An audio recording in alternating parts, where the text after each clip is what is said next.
তুমি এসে বসে যাও, তুমি যে চিলচিলা হোক, যে পন্থী হও না কেন, যদি বসতে পারি আমরা ইনশাআল্লাহ তাআলা এই মজলিসে বসার খাতিরে আল্লাহ পাক তার জীবনের সবিরা গুনাহ মাফ করে দিয়ে দিবেন।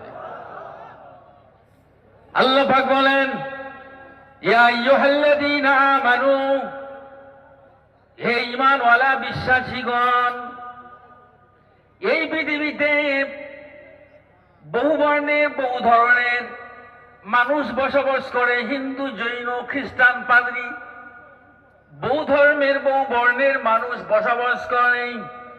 আমার আল্লাহ পাক তাদেরকে না বলে, তাদেরকে না কয়ে আমার আল্লাহ তাআলা বলছেন খাস করে, ইয়া আইয়ুহাল্লাযীনা আমানু,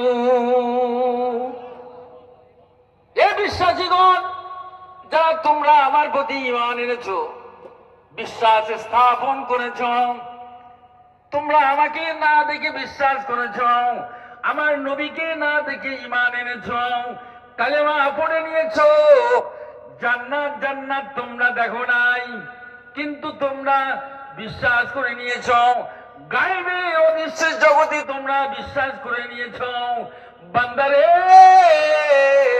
আমি আল্লাহ তাআলা ওই মুমিনদেরকে বলতেছি যারা ঈমান এনেছে আমি আল্লাহ আমার প্রতি, হাল আদুল্লুকুম আলা তিজারাতিন তুনজিকুম মিন আযাবিন আলীম। জোরে বলুন আল্লাহু আকবার।